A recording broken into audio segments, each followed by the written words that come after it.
recrudescence des violences sexuelles sur les mineurs. Parents et spécialistes s'organisent.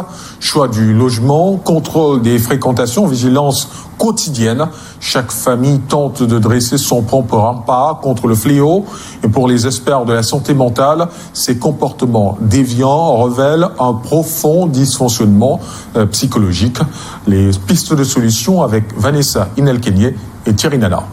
Chaque année, des milliers d'enfants sont victimes de violences sexuelles. Un phénomène silencieux qui se déroule le plus souvent dans l'entourage proche de l'enfant. Pour y remédier, les précautions se multiplient au quotidien. Nous devons éduquer mieux nos enfants, apprendre à nos enfants de ne pas aller vers les étrangers. Éviter que les enfants même gâchent le voisin. Pour les parents, la vigilance commence à la maison.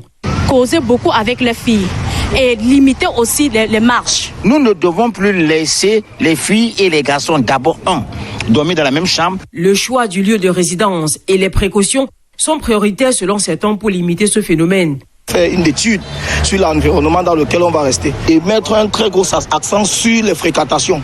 Les sanctions appliquées à l'endroit de ces présumés violeurs doivent être à la hauteur de l'acte commis. Quand on viole un mineur, il faut que la peine de mort soit, c'est-à-dire donnée à cette personne pour que les autres ne reproduisent pas. Pour les spécialistes de la santé mentale, les responsabilités sont partagées. On est dans une société qui est de plus en plus immorale. L'éducation des enfants laisse à désirer. L'éducation des enfants, c'est la télévision, c'est les réseaux sociaux. Et malheureusement, c'est les acteurs véreux qui sont le fruit de nos entourages. Plus loin, les viols sur mineurs sont souvent attribués à un problème psychologique. Le cœur des problèmes aujourd'hui se réside dans la santé mentale. Vous pouvez avoir quelqu'un qui a développé des formes de frustration.